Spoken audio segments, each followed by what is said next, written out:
karena mereka netizen ini melihat dosa politik sebelum itu, Rohmi dengan zero waste-nya dan Zul dan lain sebagainya.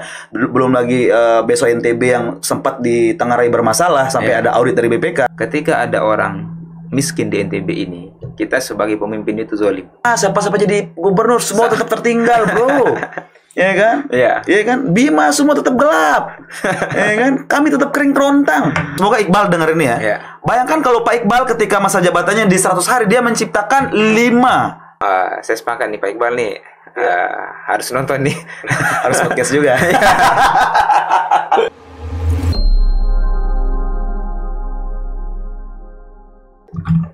Akhirnya bakat muda kedatangan salah seorang perumus materi debat Pilkada NTB. Apa kabar Bro Andi? Alhamdulillah kabar sangat baik. Ini serius ngerumusin materi debat? Ya, jadi kalau berbicara peraturan PKPU yang sekarang ya, PKPU itu kalau dulu itu kan debat-debat itu selalu panelis gitu. Tapi kalau sekarang itu sama KPU itu dibentuk tim perumus. Nah, itu yang membedakan lah Pilkada tahun ini dengan sebelum-sebelumnya. Tapi kerasa kayak kisi-kisi sih sebenarnya bro. Debat ini kayak sudah ada, jadi orang masih bisa sempat belajar gitu, bukan pure dari critical thinking yang benar-benar on the spot, paham gak sih? Karena kita kan butuh pemikiran seorang calon pemimpin tuh benar-benar dari basic dia langsung berpikir secara dadakan itu. Jadi kalau kita melihat ya, seperti yang Bro sampaikan tadi itu kisi-kisi. Memang betul tim perumus itu tugasnya adalah melakukan sinkronisasi sebenarnya mencari isu-isu strategis. Jadi memang kalau kita melihat yang aturan sekarang ini, di mana kalau sekarang ini visi misi dari pemerintah, paslon lah kita sebut itu harus sejalur dengan visi misi di dalam yang sudah ditetapkan oleh rencana pembangunan jangka menengah, jangka panjang, baik itu yang di pusat ataupun daerah. Nah, jadi itulah yang menjadi sinkronisasinya. Nah, kemudian itu kita sambungkan dengan isu-isu strategis, isu-isu grassroots yang berkembang di masyarakat. Tapi kan pada akhirnya para paslon ini baik dengan apapun yang cara mereka lakukan, mereka bahkan sampai sempat belajar dan lain sebagainya. Oke, kita katakan ini mau sinkronisasi dengan keinginan pusat, anggaplah begitu, ya kan, jangka menengah, jangka panjang. Tapi bukankah lebih baik debat itu head to head, atau mereka bisa bertiga juga, tapi dengan masalah yang dilemparkan secara dadakan tanpa mereka tahu sebelumnya, agar kita mengetahui langsung kualitas dari pikiran si calon pemimpin ini. Betul. Jadi sebagai tim perumus ya, salah satu tugas itu adalah mendesain debat itu seperti apa. Nah, kalau kita melihat yang kemarin ini, yang sudah berlalu, sebelum itu saya mau sampaikan ini dulu, selamat kepada paslon 3. Selamat kepada Pak Iqbal dan Bu Dinda yang sudah keluar sebagai pemenang dalam kontestasi ini. Nah, salah satu tugasnya adalah mendesain debat. Jadi kemarin itu kita desain bersama dengan KPU itu ada 6 segmen debat. Yang pertama itu adalah penyampaian visi misi dari paslon itu sendiri. Kemudian yang kedua adalah pendalaman visi misi. Pendalaman visi misi ini ada 2 segmen bro. Nah, jadi inilah tempat kita melihat atau menguji calon gubernur kemarin itu, di mana soalnya itu dibuat oleh tim panelis gitu. Jadi ada 2 segmen itulah yang kita gunakan. Kemudian juga di 2 segmen selanjutnya itu segmen 4 dan 5 itu baru yang langsung genuine.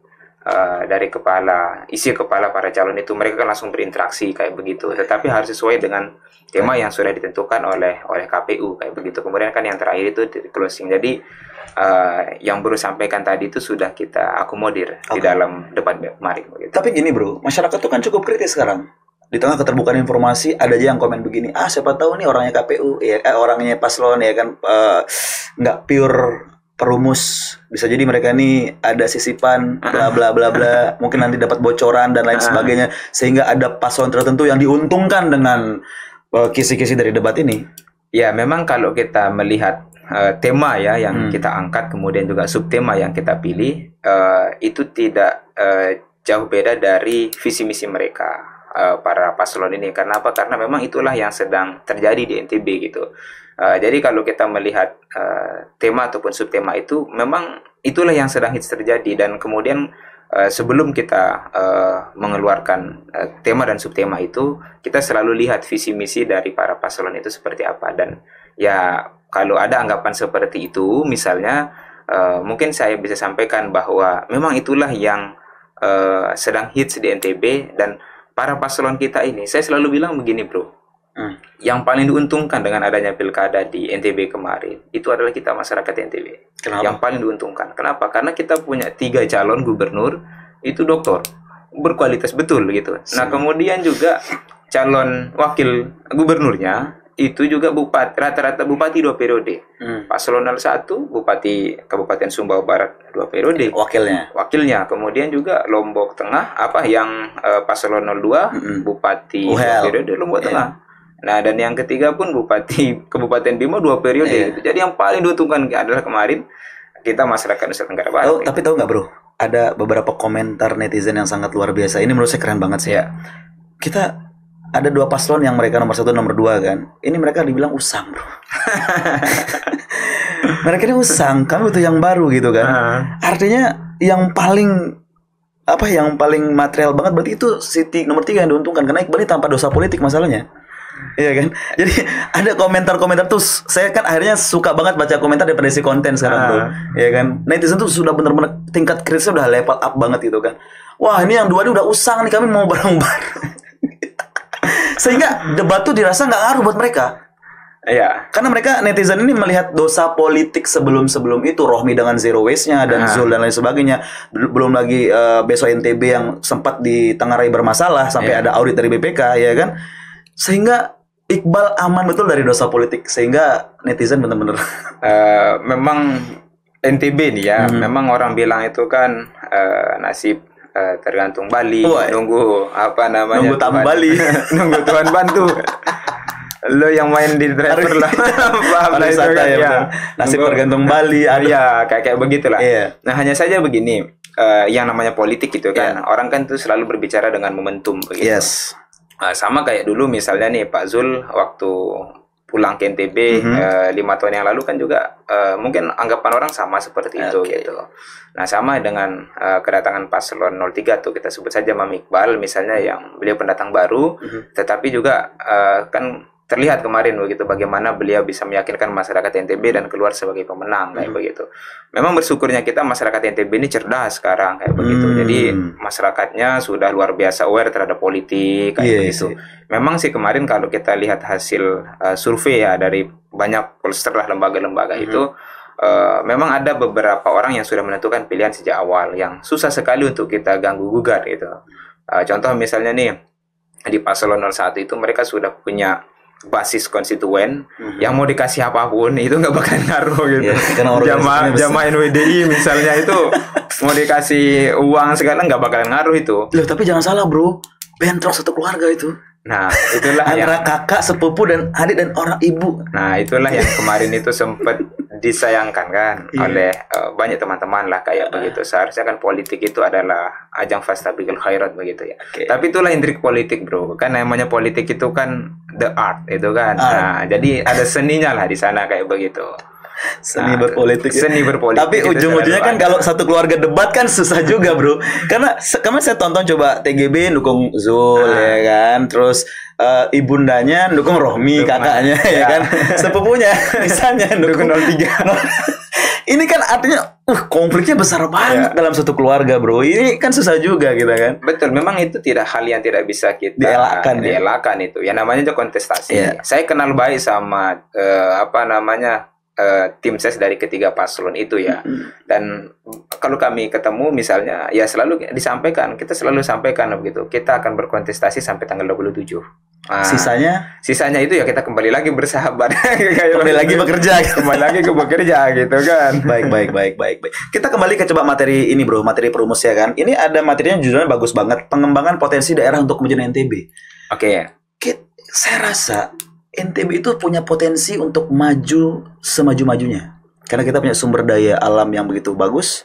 Ya kan, kita punya green zone yang sangat luar biasa. Kita punya KIK, kita punya, we have everything. But kita masih punya masalah besar, bro. SDM. Lombok Timur, daerah antum, bro. Itu salah satu penyumbang imigran gelap terbesar. Itu tahun 2016 saya baca. Sampai sekarang. Yang kedua, ya kan di daerah Lombok Tengah, ya kan. Buat teman-teman saya di Lombok Tengah, saya bersahabat banyak sama pelaku-pelaku sektor di Lombok Tengah untuk pariwisata, ya kan. Bandara itu masih belum bisa teratasi dulu di awal bagaimana gejolaknya dan lain sebagainya. Asongan masih mengganggu wisatawan, ya kan, dan lain sebagainya. Ini menurut saya dari dulu pun sudah dibahas, tapi kok nggak ada hasil signifikan. Jadi materi debat outputnya kemana gitu? Oke. Jadi kemarin waktu kami merumuskan tema dan subtema itu, kita membagi menjadi 3. Jadi sebenarnya ini bro ya, kalau kita lihat yang namanya daerah gitu ya kan, mengelola daerah itu kan sama kayak kita mengelola rumah tangga. Ya 11-12 lah kayak begitu kan. Dimana kalau kita mengelola rumah tangga itu ada uang yang masuk, kemudian nanti bagaimana cara kita mengelolanya. Nah, kemarin di debat itu kami bagi menjadi 3. Yang pertama itu adalah bagaimana mengeluarkan uang, kemudian yang kedua itu bagaimana mendapatkan uang, dan yang terakhir itu adalah bagaimana mensinergikan kebijakan gitu. Nah, terkait dengan pertanyaannya bro tadi itu terkait dengan potensi di daerah, nah itu kami masukkan di bagaimana cara mendapatkan uang. Saya sepakat bro. Makanya saya juga selalu sampaikan kepada teman-teman bahwa ketika ada orang miskin di NTB ini, kita sebagai pemimpin itu zolim. Saya sampaikan begitu. Kenapa? Karena kita punya potensi yang luar biasa besar. Nah, kalau kita relatekan dengan materi debat kemarin yang kami angkat itu, satu, kita punya potensi pangan, ketahanan pangan. Kalau kita lihat di RPJMN, bahwa NTB ini akan dijadikan sebagai lumbung pangan nasional. Artinya apa? Kita punya potensi pertanian, peternakan, perikanan yang begitu besar. Masuk ke dalam green projectnya Prabowo tuh. Betul gitu. Nah, kita punya itu yang luar biasa. Contoh ya, misalnya kalau kita berbicara di Lombok Timur ataupun di Lombok Tengah, Lombok Barat pun sama, kita punya produksi padi yang cukup bagus gitu. Kita mengirim loh padi-padi kita keluar NTB untuk mensuplai sahabat-sahabat kita yang ada di provinsi lain kayak begitu. Kemudian kalau kita melihat misalnya kayak potensi peternakan, peternakan kita kan di NTB ini cukup bagus lah kayak begitu. Dulu kita punya tagline itu bumi sejuta sapi BSS gitu. Pernah dengar mungkin itu? Sering banget. Nah, terus kemudian kita juga punya rumput laut. Nah, jangan salah loh, rumput laut sekarang kami dari Bank Indonesia itu selalu mendampingi pelaku usaha kita supaya bisa ekspor, dan sekarang kita sudah bisa ekspor ke Tiongkok, kita sudah bisa ekspor ke Vietnam gitu. Iya, bisa ekspor. Maksudnya gini loh, kita bisa ekspornya berapa orang maksudnya kan gitu. Kita ini jangannya cuma 3, 4, 5 orang kan. Betul. Biar tidak terlalu, biar kita ini kan bicara secara luas, kita ini berapa orang yang sudah, datanya kan misalnya gini Bang. Artinya yang saya khawatirkan tuh adalah ketika kita mengklaim bahwa kita ini sudah bisa ekspor, artinya siapa yang sudah mengekspor ini, berapa orang, dan komunitasnya sebesar apa kan begitu. Apakah dia udah rata orang yang bisa ekspor? Karena pada faktanya banyak orang-orang yang masih ngeluh tentang wadah ini. Demand untuk dibantu ekspornya banyak, tapi suplai wadahnya nggak ada. Betul. Ya, memang ini hal yang baru mungkin ya bagi masyarakat NTB kalau kita berbicara ekspor ya, karena ekspor itu kan jualan barang di luar negeri gitu. Nah, tapi kami juga kalau di Bank Indonesia itu sudah membangun ekosistemnya gitu. Jadi siapapun orang itu bisa terlibat. Nah, kalau sekarang ini memang kita punya, ada eksportirnya, dan di bawah eksportir itu ada banyak petani-petani rumput laut yang sudah kita libatkan. Yang paling banyak sih kalau sekarang itu di Bima, kemudian di Dompu sama di Lombok Timur. Memang itulah yang menjadi sentra rumput laut gitu. Nah, harapannya kemarin di debat itu kita berharap pada para paslon ini bisa mengangkat itu, karena kan debat itu adalah janji publik begitu ya. Jadi bukan janji suci gitu, dan itu kapanpun bisa kita putar kembali kan. Jejak digitalnya itu akan selalu ada gitu. Nah, itu harapan kami kemarin gitu. Nah, kemudian kalau kita melihat potensi ekonomi yang kita punya selanjutnya itu adalah misalnya kayak pertambangan gitu ya.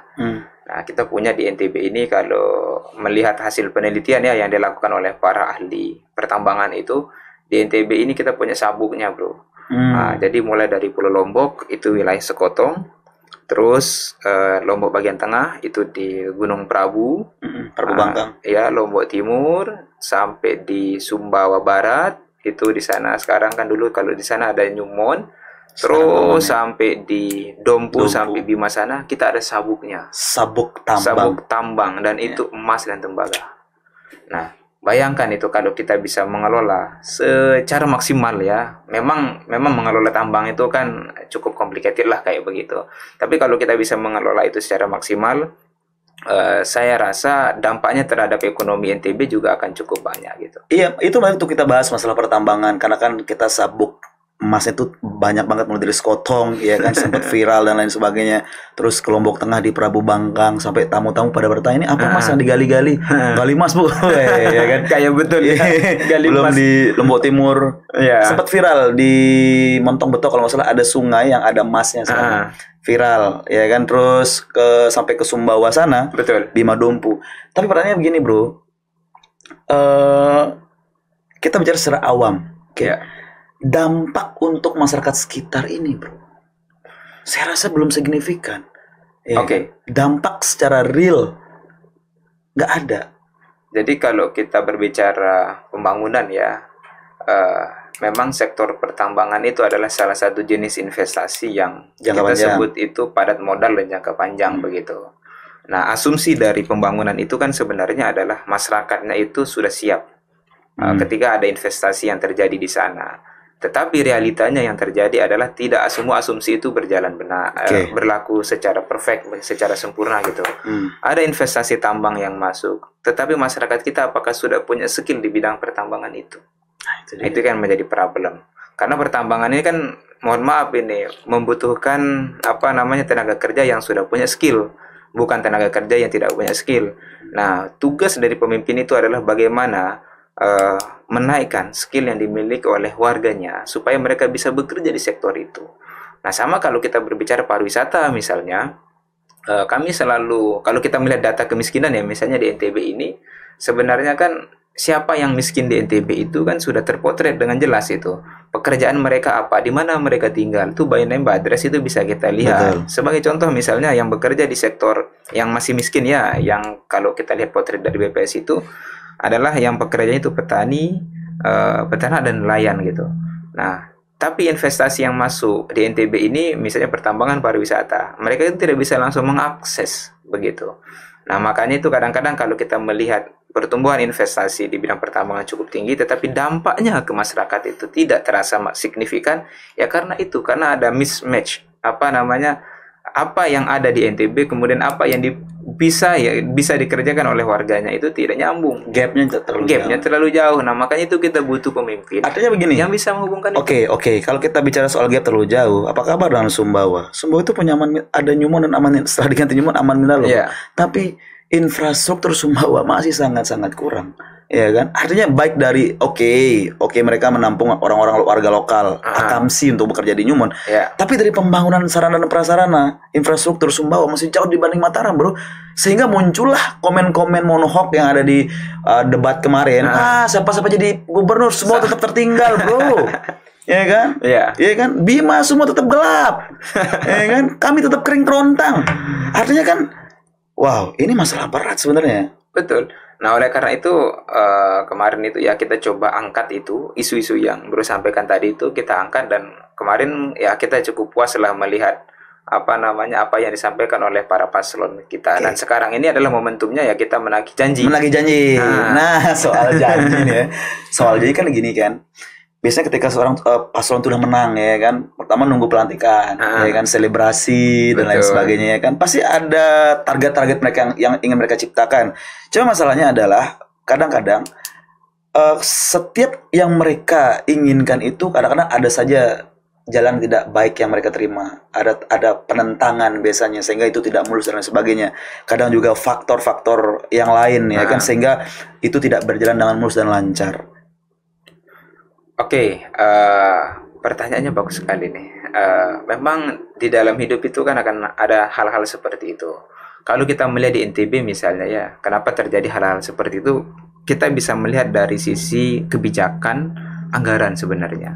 Nah kan kalau kita berbicara rumah tangga itu tadi kita punya sumber pemasukan, kemudian nanti bagaimana kita mengeluarkan, bagaimana kita mengelola apa yang kita punya itu. Nah kalau kita tidak punya panduan, kalau kita tidak punya pakem bagaimana mengelola tersebut, maka akan muncul masalah-masalah yang terus terjadi. Nah, kita berharapnya ini nanti pemimpin yang terpilih ini seperti dengan janji politik beliau kemarin itu akan mengelola akan menerapkan tata kelola birokrasi, tata kelola keuangan daerah yang bagus. Kalau kita berbicara pendapatan daerah kan sumbernya itu secara umum itu kan ada dua, dana transfer dari pusat kemudian PAD, pendapatan alokasi di daerah begitu. Betul sekali. Nah, ini yang kemudian yang harus dikelola secara maksimal oleh pemimpin kita.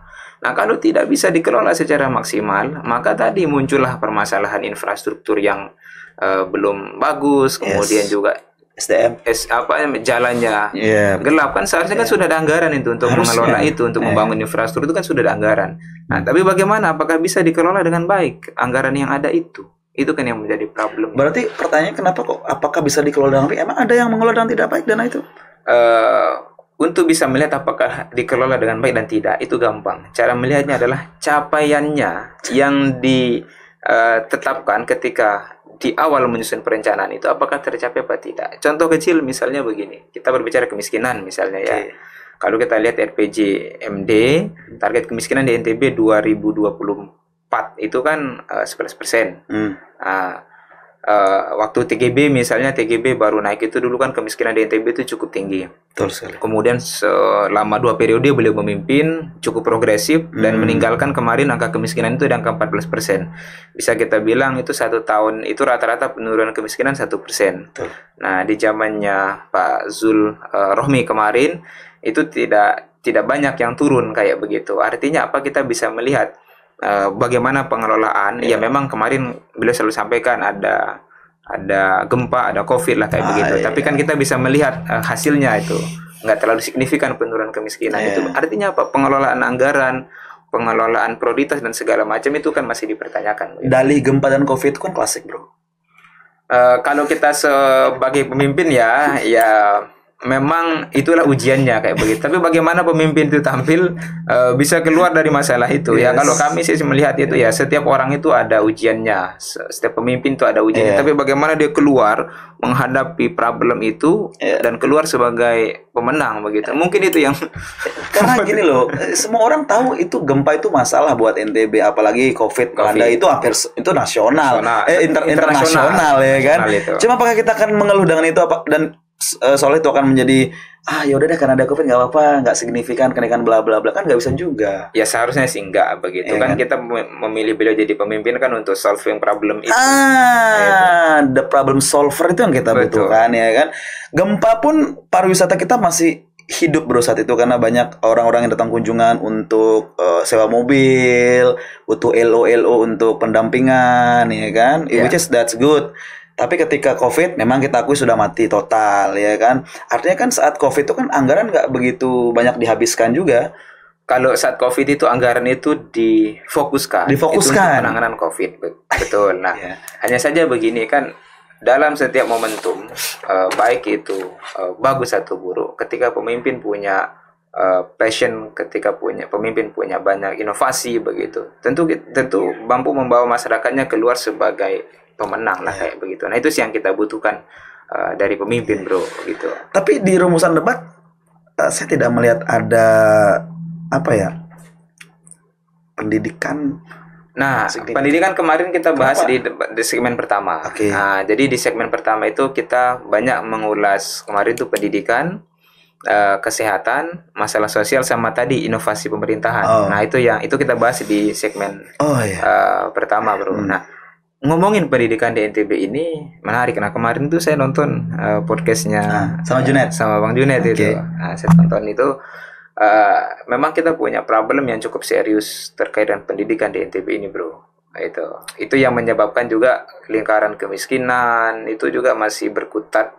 Kemudian juga ada problem sosial yang seperti bro sampaikan itu mengenai daerah saya di Lombok Timur itu ya, TKI ilegal, kemudian TKI yang unskill.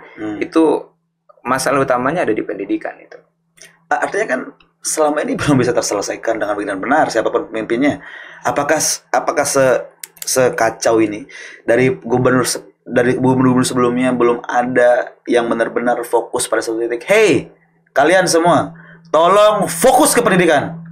Apapun yang terjadi, fokus di pendidikan. Yes, artinya kan kita sepakat nggak? Iya. Segala sesuatu itu terjadi dari output pendidikannya. Kalau kita ingin melihat negara itu maju apa tidak, lihatlah sungainya. Ya. Satu.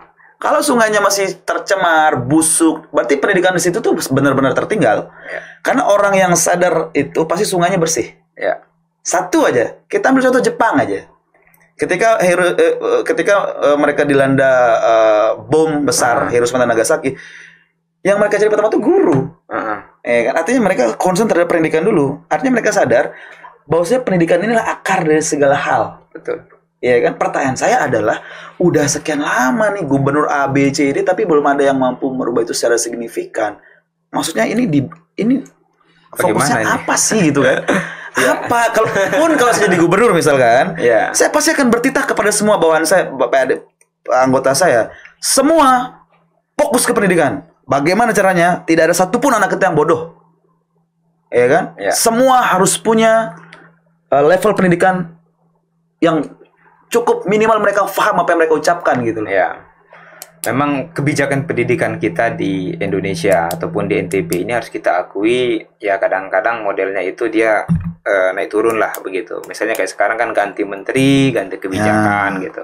Nah, kalau kita berbicara konteks di NTB memang untuk pendidikan dasar dan menengah itu ada di level kabupaten kota. Kemudian kalau di provinsi itu ada di level menengah ya, SMA, SMK lah kayak begitu. Nah, kadang-kadang itu juga yang menjadi problem gitu antara garis koordinasinya. Kalau kita lihat kan problem utama pendidikan di NTB ini adalah putus sekolah gitu. Jadi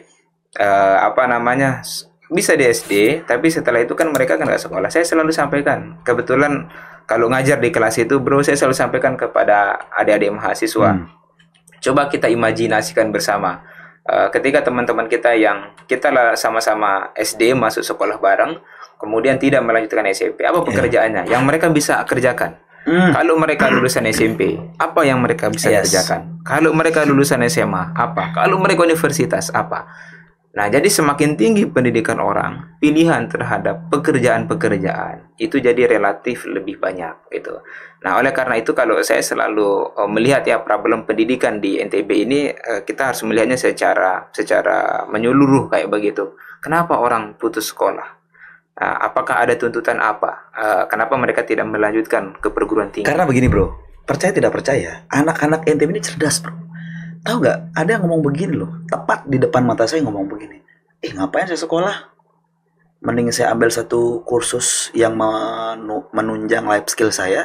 Karena yang saya percaya, dia bilang itu, skill itu yang lebih utama daripada materi-materi yang seperti di sekolah. Itu yang buat dia putus dari SMP dan dia lebih mengambil sebuah jurusan kompetensi dan dia benar-benar berhasil di bidang itu. Artinya gini, mereka sadar bahwa gaji yang mereka dapatkan ketika mereka nanti bekerja dengan gelar S1 SMA-nya nggak cukup signifikan. Nggak signifikan. Sehingga mereka putus sekolah itu bukan serta-merta karena nggak ada uang, bro. Ada beberapa persen yang memutuskan putus sekolah itu karena mereka sudah sadar. Kalau gue terus ini ke SMA, ketinggalan.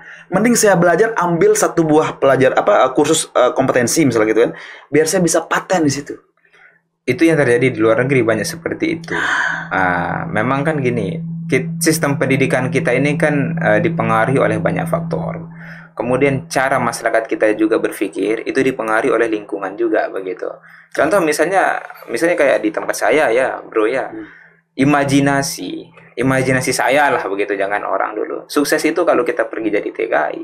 Yang bisa bangun rumah itu siapa? TKI. Iya, yang bisa kita harus bekerja di luar negeri baru kita bisa punya rumah. Itu kan akhirnya mindsetnya tercipta begitu. Itu imajinasi yang terbayang di masyarakat kita. Kenapa kita berimajinasi seperti itu? Karena itulah yang kita lihat. Kan manusia itu tindakannya tuh apa yang dia lihat, apa yang dia dengar dan dia rasakan, masuk dalam kepala, itu kita rasakan, itulah terwajentahkan di dalam perilaku kita sehari-hari. Nah, mungkin ya orang yang seperti yang Bro sampaikan tadi itu adalah dia melihat itu di dalam lingkungannya. Nah, orang-orang seperti itu harus kita support juga kayak begitu. Nah, setuju, masalahnya wadahnya nggak ada. Kenapa enggak gitu loh? Kenapa enggak dengan NTB yang punya APBD yang besar gitu kan? Minimal gubernurnya inisiatif kayak Oke, kemarin Zul dengan beasiswa NTB-nya. Kenapa nggak kita nggak usah bicara gelar dulu deh. Kita bicara kebutuhan real di depan mata. Bagaimana anak-anak muda ini punya duit 10 juta sebulan. Wah, itu hal yang sangat luar biasa. Dan sebenarnya begini, idenya bro ini bisa kita dorong dengan melahirkan tempat kreatif hub misalnya, tetapi yang modelnya itu based on demand. Yes bro, bro, serius kreatif hub. Kenapa tidak ada pemimpin yang berpikir seperti bro? Kreatif hub itu kan sebenarnya dia on demand bro. On demand. Contoh aja, bayangkan kalau ada gubernur, iya kan? Semoga Iqbal denger ini ya. Bayangkan kalau Pak Iqbal ketika masa jabatannya di 100 hari dia menciptakan 5 subsektor di mana kelima wadah ini mewadahi semua profesi yang sangat diminati dan dibutuhkan. Demand tinggi, coding. Ya kan?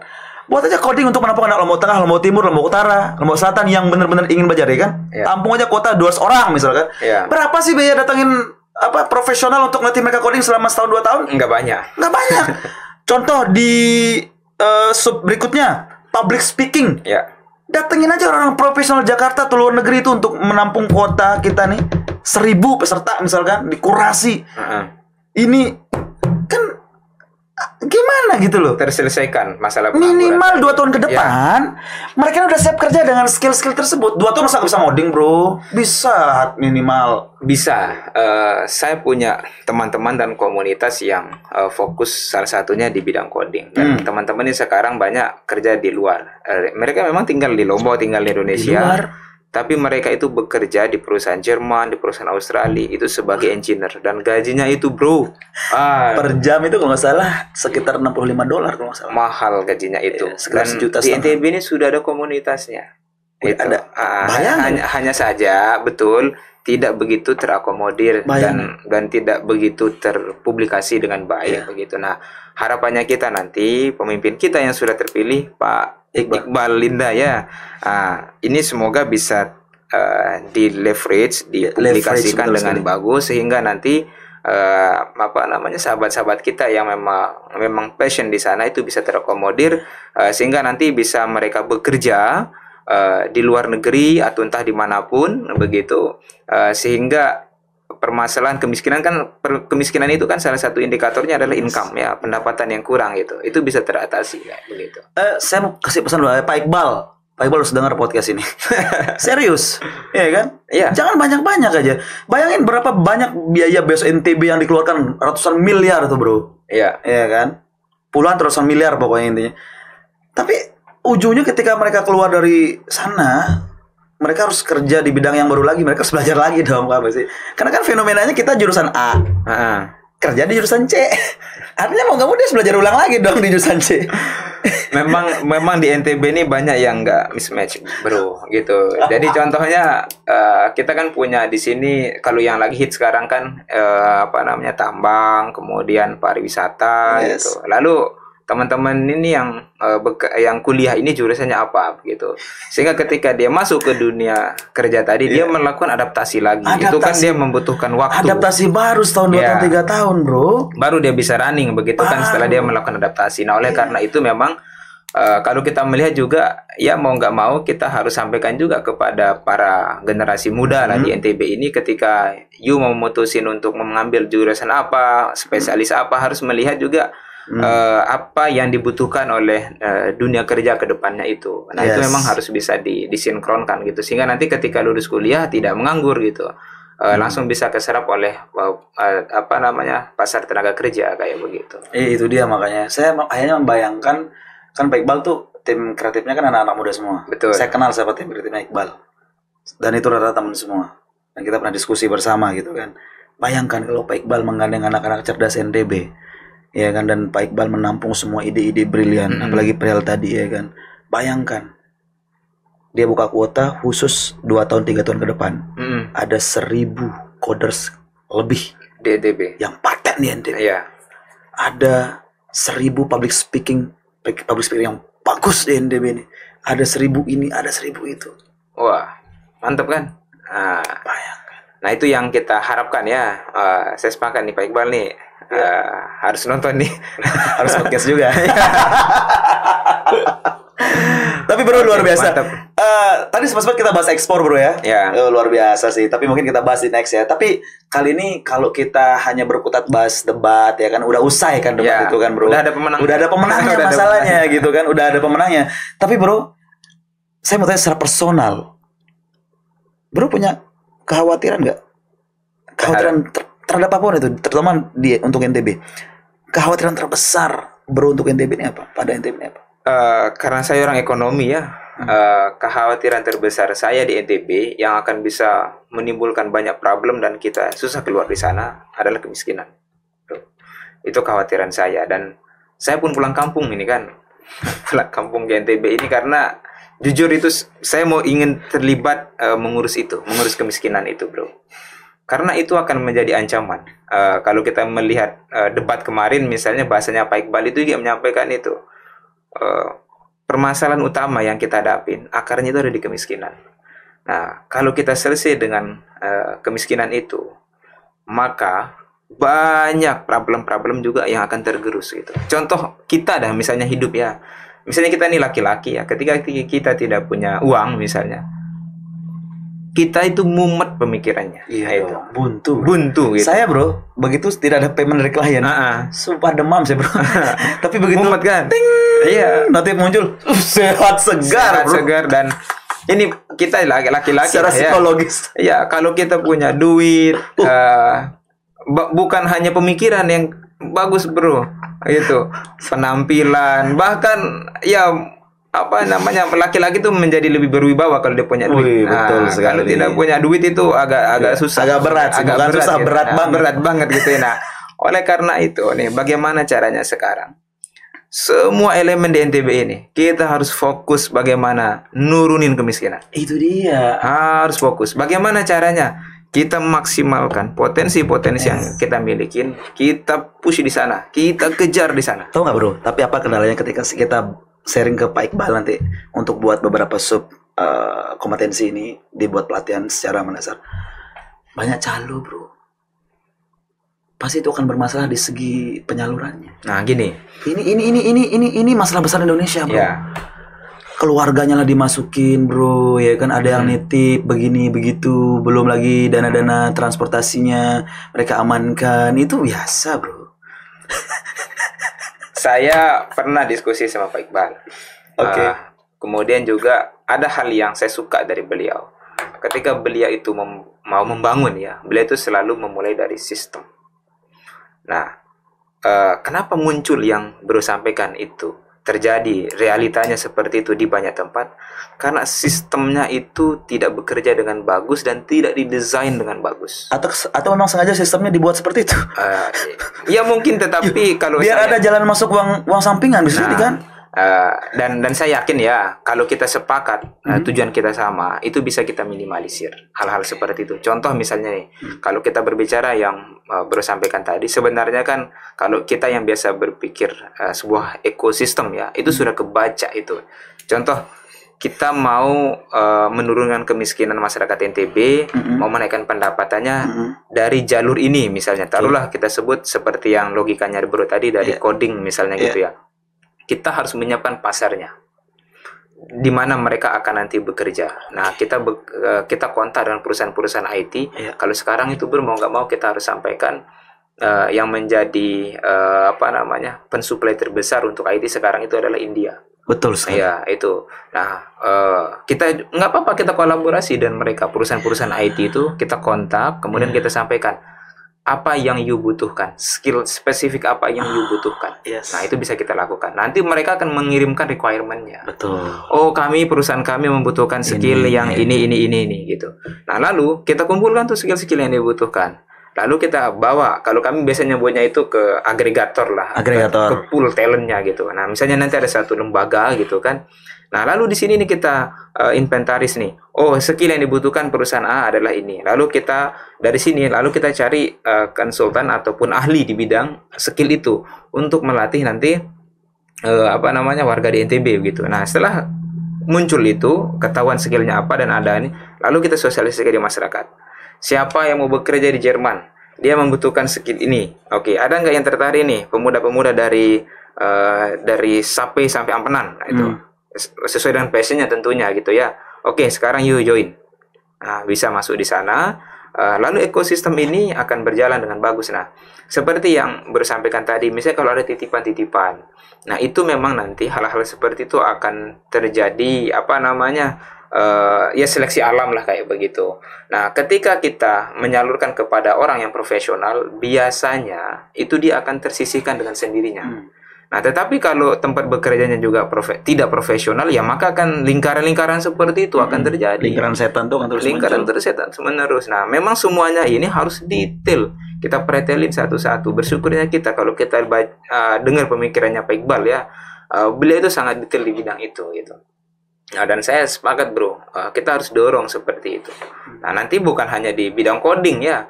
Nah, kita coba cari juga skill-skill yang dibutuhkan, tetapi juga yang yang bisa mendatangkan income tinggi. Contoh misalnya kalau di ITB itu saya selalu sepakat, kenapa enggak kita dorong aja sektor pertanian, peternakan, perikanan. Contoh kecil aja, kita berbicara peternakan bro ya. Tahun lalu itu saya ke IKN. Nah, itu saya pergi dinas ke IKN. Kemudian di sana saya ketemu dengan pelaku usaha dari HIPMI lah begitu. Kemudian beliau sampaikan, Mas Andi katanya, kami di IKN butuh daging beku. Nah, beliau nyampaikan begitu. Kita buku daging, tapi standar daging beku yang kita butuhkan ini ya. Nah, dia punya requirement itu. Nah, lalu saya kembali ke NTB, lalu saya sampaikan kepada teman-teman pelaku usaha ini, bro, IKN itu butuh daging beku. Kita di NTB ini punya suplai daging yang luar biasa. Akhirnya saya coba menelusuri. Kita punya sapi di NTB ini yang jumlahnya banyak. Di mana sapi ini dipotong? Tahu nggak di mana bro? Di mana? Sapinya dipotong. Bukan di NTB bro. Di luar NTB? Di luar NTB. Jadi sapi kita itu kita kirim ke luar NTB, lalu digemukkan di sana, lalu dipotong. Lalu dagingnya kemana? Dikirim balik lagi ke NTB. Sudah dijual lagi ke sini. Nah, artinya apa? Nilai tambah di sektor peternakan kita bukan di sini. Idealnya itu kan kita bangun nih rumah potong hewan, tapi yang berstandar. Standar internasional. Yang berstandar internasional begitu. Nah, kalau untuk urusan pasar daging itu banyak bro. Negara Timur Tengah itu sangat membutuhkan. Dengan requirement mereka masing-masing. Dengan requirement masing-masing. Nah, kita nanti didik nih peserta anak-anak muda kita di NTB. Ini kan pasar nih sudah ada. Kemudian yang kita butuhkan misalnya nanti ada RPH, tempat pemotongan hewan tapi berstandar begitu. Lalu kita didik nih warga kita bagaimana cara penggemukan sapi yang bagus, makanannya seperti apa dan segala macam begitu. Nah, sehingga nanti ekosistem ini bisa bekerja dengan bagus. Nah, sehingga kalau sektor peternakan kan, kenapa saya selalu semangat ya menyampaikan sektor peternakan? Karena kalau orang bekerja di sektor peternakan, dia tidak membutuhkan sekolah tinggi, bro. Ibaratnya, mohon maaf, ama-ama kita itu bisa masuk di sektor itu. Kan pekerjanya kan ngawis nih. Kita ini kan udah biasa ngawis lah begitu kan. Saya dari Lombok Timur itu day by day itu ngawis lah begitu kan. Nah, itu kan tidak butuh skill yang tinggi. Nah, ketika mereka ini nanti kita berdayakan, tinggal kita atur aja nih ekosistemnya. Nah, kalau sekarang ini kan yang terjadi ekosistemnya kan lepas nih. Gitu. Mari kita punya sapi nih. Ama-ama kita punya sapi. Lalu setelah dia besarkan sapinya, kemana mereka jual? Jadi gini. Itu menarik banget pembahasannya, serius. Cuma masalahnya begini, bro. Untuk membuat satu RPH yang standarnya udah di kelas internasional, itu nggak apa ujung-ujungnya kata pemerintah. Anggarannya dari mana? Ini kan artinya kalau pemerintah nggak ada anggaran, artinya kan butuh investor. Itu yang namanya keberpihakan, bro. Berarti pemerintah nggak berpihak dong. Nah, itulah makanya saya sampaikan. Artinya kalau memang benar-benar mereka melihatnya sebagai sebuah peluang yang besar, kenapa nggak dipihak, bro? Jadi gini, daerah ini kan punya BUMD, Badan Usaha Milik Daerah. Di mana BUMD itulah yang bertugas untuk memastikan itu berjalan. BUMD itu bukan hanya di level pemerintah provinsi, ada di daerah juga, masing-masing kabupaten juga punya. Makanya begitu, bro. Kira-kira, oke, kita bicara di segmen kita ya. Kita nih punya sapi banyak ya kan? Ya. Oke, peternakan. Betul. Berapa sih biaya RAB membuat RPH standar internasional? Sampai nggak 1 triliun? Nggak nyampe lah.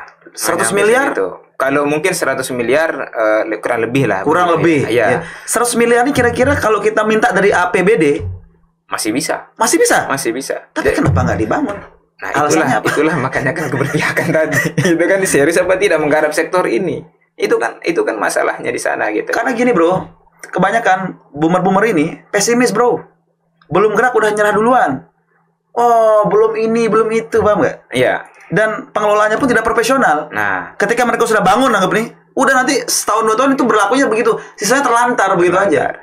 Artinya tidak ada tenaga profesional yang menjaga itu agar tetap berjalan, running. Oleh karena itu, tadi kita harus buat ekosistemnya secara detail.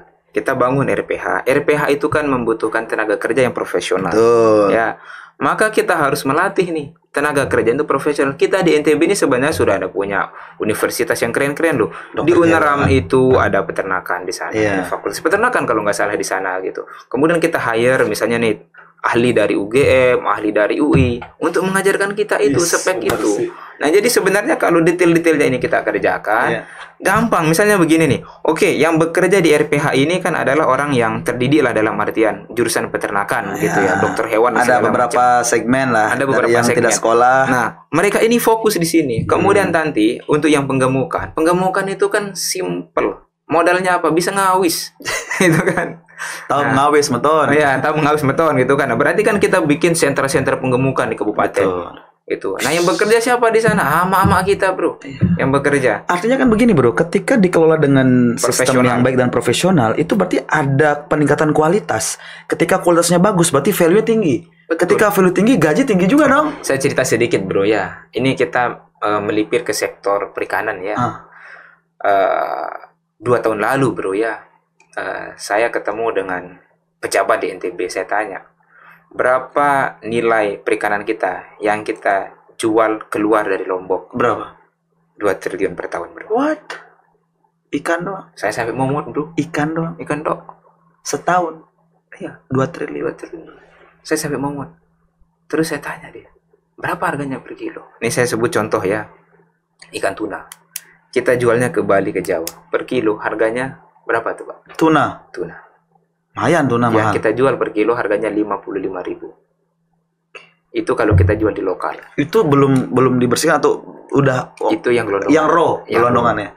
Kemudian kalau kita jual ke Singapura, Bro, kami cari pasar di Singapura. Waktu itu saya sampai kememotan itu ya, kebebeng begitu bahasa Lomboknya. Akhirnya saya berpikir, ini nilai bisa kita up. Akhirnya kami coba cari pasar di Singapura. Di Singapura ketemu harga per kilo 185.000. Per kilonya, Bro. Di sana 185.000. Satu ikan bisa berat 12-15 kilo, Bro. Kalau yang untuk standar ekspor itu 70 kilo beratnya. Besar. Yang besar. Memang kita startnya dari 20 sampai 70. Segini berarti, Bro, semeja. Ya lumayan lah besarnya itu, Bro. Nah, iya sih. Akhirnya apa, Bro? Kita lakukan itu.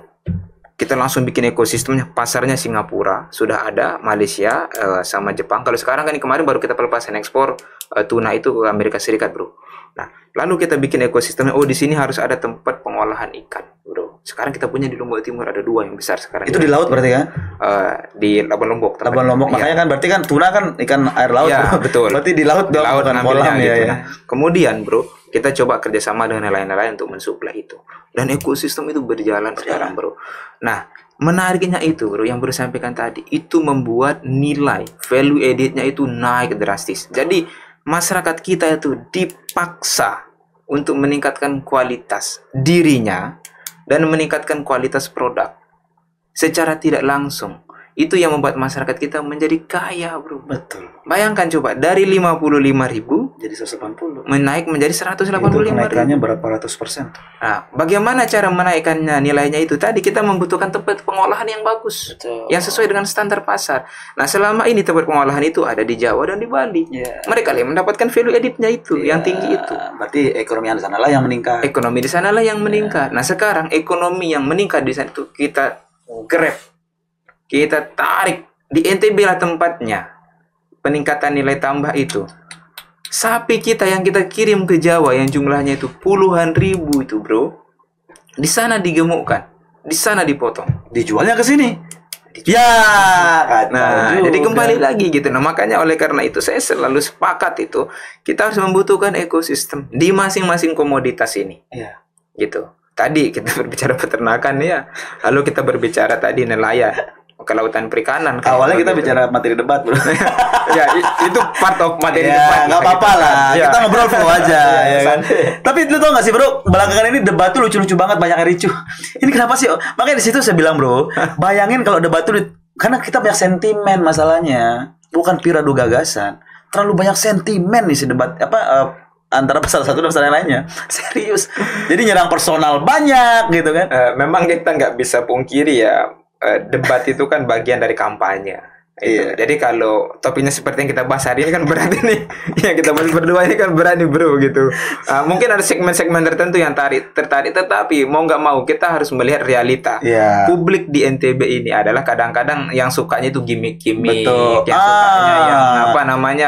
Paham. Ya, dan kebanyakan yang ricuman itu adalah pendukungnya, ya, gitu kan. Terus gitu. belum lagi si paslon ngelempar sentimen kadang-kadang kan sehingga terbakar ya, tersulut. Dan memang ada tipikal pemilih yang senang seperti itu gitu. Nah, oleh karena itu kalau saya sih selalu mengarahkan ketika debat dan segala macam itu, ayo kita cerdaskan di publik NTB ini gitu dengan topik-topik yang bisa menurunkan kemiskinan tadi, bro. Kayak begitu. Saya nggak percaya satu hal. Apa? Saya nggak percaya satu hal. Saya nggak percaya kalau paslon tidak membagikan uang serangan pajak. Mau sekeren apapun saat debat, ya kan, pasti ada aja serangan fajarnya. Kita lihat kemarin ya, ini kita berbicara melihat di media, kemudian di WhatsApp grup gitu kan, ya kan beredar minyak goreng dan segala macam gitu. Ya kalau bahasanya teman-teman politik itu terbumbu politik, bro, padanya. Jadi apa namanya? Dan ini ya kalau kita baca ya potret ekonomi ya, ini kalau kita baca bukan hanya tahun ini ya, bukan hanya pilkada tahun ini, pileg gitu ataupun pilkada sebelum-sebelumnya itu ekonomi itu selalu menggeliat, bro. Betul. Ketika terjadi pilkada. Berarti secara nggak langsung, bro, ngomong ini dong. Iya. Nggak apa-apa serangan fajar, penting ekonominya menggeliat. Di level bukan di serangan fajarnya sebenarnya, tetapi aktivitas politik, pembagian sembako dan lain sebagainya itu kan aktivitas politik tuh. Iya, aktivitas politik itu dalam tanda kutip juga bermanfaat buat masyarakat. Kan mulai dari dia cetak banner tuh, ayo berapa percetakan kan hidup, kemudian mobilisasi tim, berapa butuh mobil, butuh branding gitu, pekerja kreatif berapa banyak yang muncul podcast, video editor kayak begitu kan, banyak gitu yang muncul itu selama ini. Di endingnya tadi serangan fajar dan segala macam, permintaan terhadap minyak goreng, permintaan terhadap beras. Itu kan nggak bisa kita pungkirin gitu, meskipun di sana kan di stempel tuh, ini paslon ini kayak begitulah. Kalau teman-teman ngobrol itulah realitas politik yang sekarang. Sebenarnya bisa nggak sih kegiatan politik tuh nggak ada unsur duitnya, bro? Kalau untuk zaman sekarang ini ya, kalau kita lihat survei, emang Donald Trump bagi serangan fajar juga.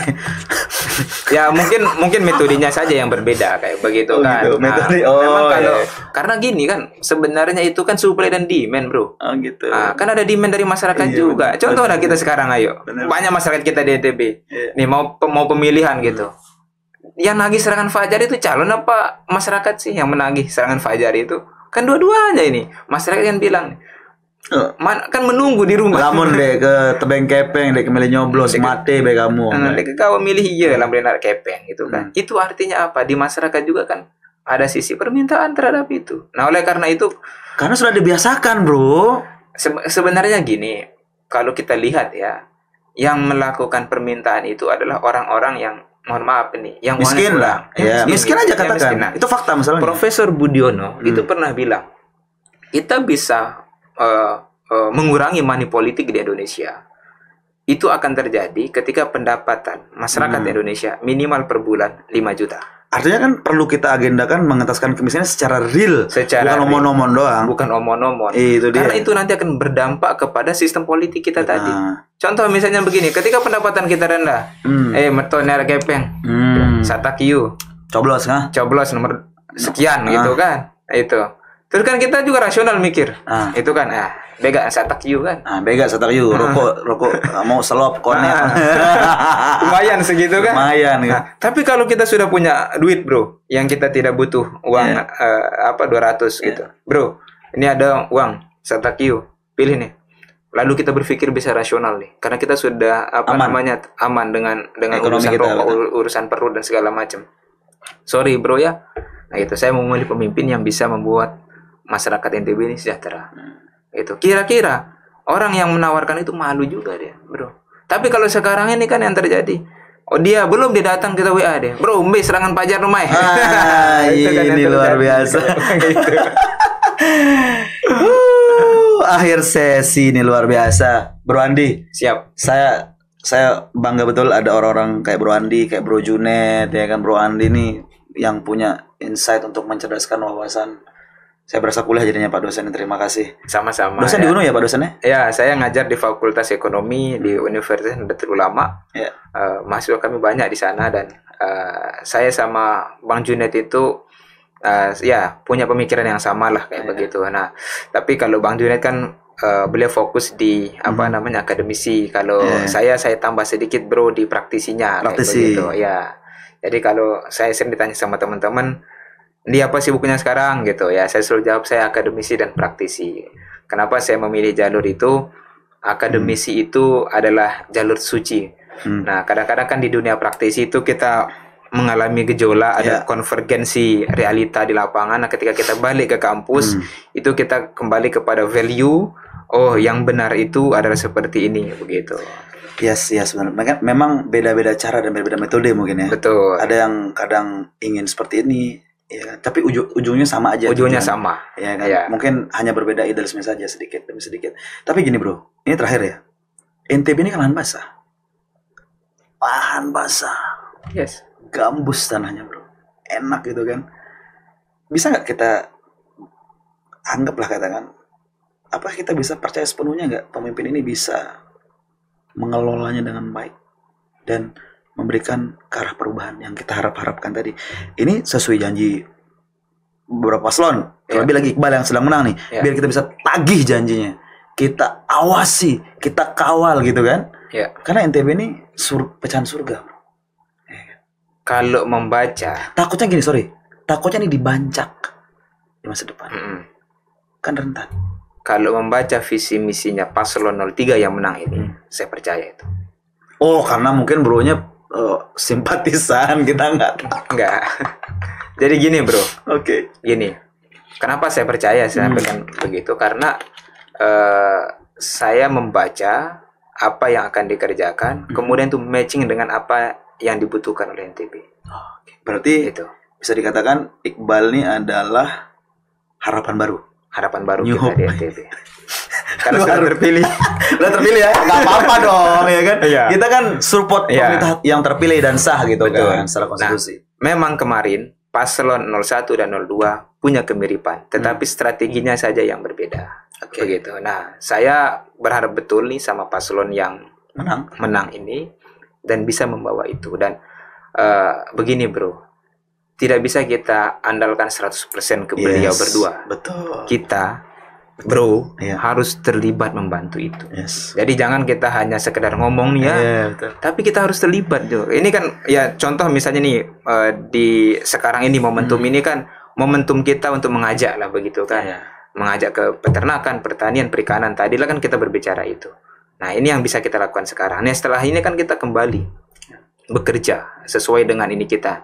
Nah mungkin jangan saya bilang jangan 100% kita percayakan semuanya kepada paslon yang menang ini, Mami Iqbal dan Ibu Dinda, begitu Umi Dinda. Tetapi kita juga masyarakat NTB harus terlibat total di sana. Nah, beliau punya perencanaan, beliau punya anggaran, beliau bisa tanda tangan segala macam. Tapi kalau masyarakatnya nih, kita nih warga NTB tidak mau ikut terlibat di dalam proses pembangunan itu, nggak bakalan berhasil. Nggak bakalan berhasil ya. Walaupun seoptimis apapun, karena masih ada pesimisme yang begitu besar. Betul. Apatis masyarakat yang karena sudah nggak peduli tentang begini-begini karena mereka udah merasakan kecewaan gitu kan. Betul. Berarti sekarang tugasnya pemerintah yang terpilih sekarang nih, Pak Iqbal nih, bagaimana merangkul masyarakat dan meyakinkan mereka bahwa dia benar-benar bekerja untuk rakyat. Dan kita sebagai masyarakat ikut berpartisipasi. Bro Andi, luar biasa. Thank you. Luar biasa obrolan kita. Kayaknya kita harus buat next part. Oke, voters. Kita bahas ekspor. Yes, ekspor. Ya, bahas ekspor ya. Oke. Janji ya. Oke, voters, thank you buat kalian semua. Don't forget to subscribe, like dan comment, and see you next podcast. Bye bye. Oh.